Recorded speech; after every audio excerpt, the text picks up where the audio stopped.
It was a quiet afternoon in a sleepy suburban neighborhood when the unexpected happened. A call came through an emergency dispatcher's line, not the usual police or medical hotline, but a misdialed number that usually led to a community resource center. The voice on the line was that of a panicked little girl, no older than 5. Through broken sobs and high-pitched urgency, she cried out, "Please help. My Lyly dying." The operator on the other end initially thought it might be a real emergency involving a family member. "Who is Lyly?" the calm voice asked gently. "She's my best friend," the girl sniffled. "My doll. She's not breathing anymore." For a brief moment, silence blanketed the line. A child's innocent desperation had collided with a grown-up world unprepared for such purity. Most would have shrugged it off, logged it as a prank or mistake. But fate had something else planned. The man who overheard the call wasn't a dispatcher. He wasn't even supposed to be in the building. Alexander Rowan, a tech billionaire and philanthropist known for his eccentricities and humanitarian efforts, had been at the center for a surprise audit of one of his many funded child outreach programs. He heard the child's voice over the open speaker system.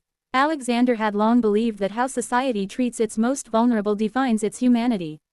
Something about that child's innocent plea stirred something deep within him, a memory of loneliness, of childhood spent in silence and longing. He didn't hesitate. Within minutes, he summoned his private EMT team that usually traveled with him during international missions. "We're going to save Lyly," he said, with no irony in his tone. His team looked at him in disbelief, but they knew better than to question him. His heart led many of his decisions, and that heart had saved thousands across the world. The little girl, Ava, had hung up after the call, retreating to the small corner of her room, holding Lyly close, trying to give her mouth-to-mouth like she'd seen on television. Her mother, a single parent working double shifts, was unaware of the drama unfolding in the heart of her home.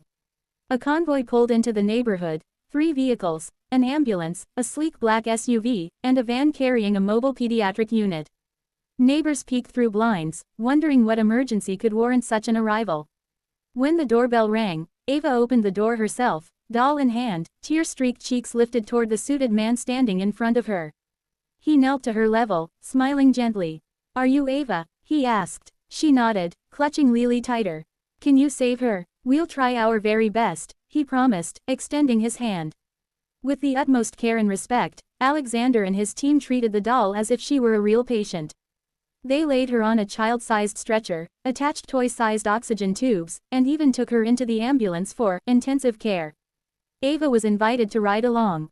Inside, the team made a great show of treating Lyly, cleaning her cloth face, patching a torn seam like suturing a wound, and wrapping her in a warm, soft blanket.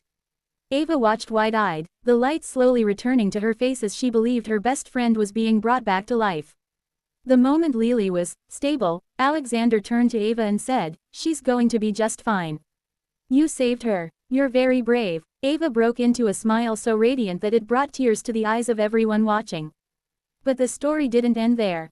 Touched deeply by the love and desperation in that innocent act, Alexander spent the rest of the day at Ava's home. He spoke with her mother, Lisa, a nurse who had been working long shifts at the local hospital while juggling childcare and bills. He learned about the struggles they faced, Lisa's mounting student debt, unpaid medical expenses from Ava's birth, and the lack of support around her.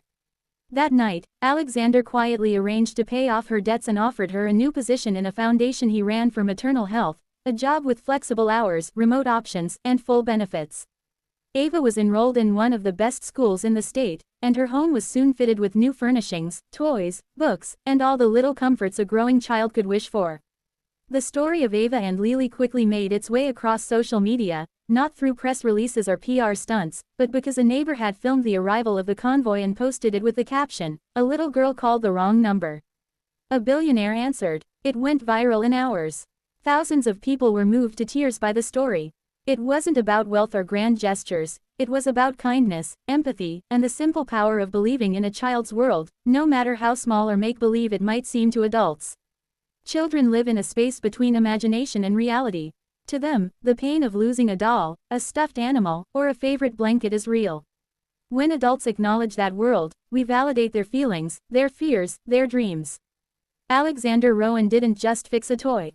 He told a little girl that her emotions mattered, that her voice was heard, and that love, in all its forms, deserves to be taken seriously. News outlets tried to reach Alexander for comment. As usual, he declined interviews, but issued a short statement.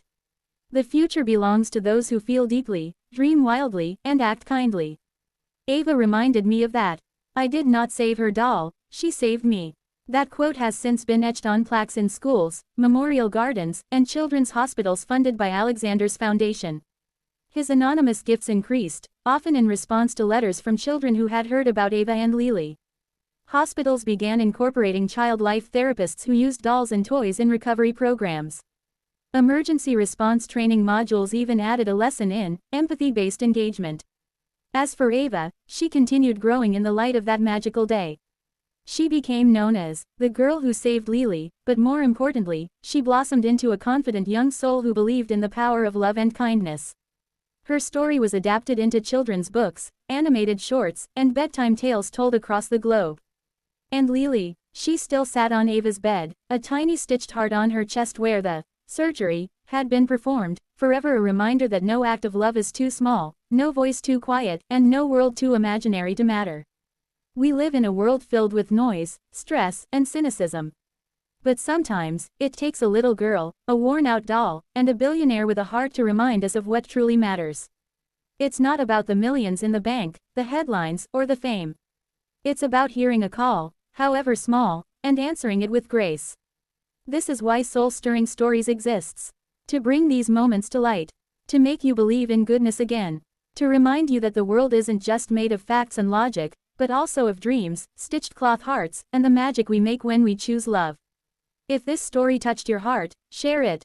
Subscribe, like, turn on notifications. Because somewhere out there, another Ava is whispering for help. Let's make sure someone hears her.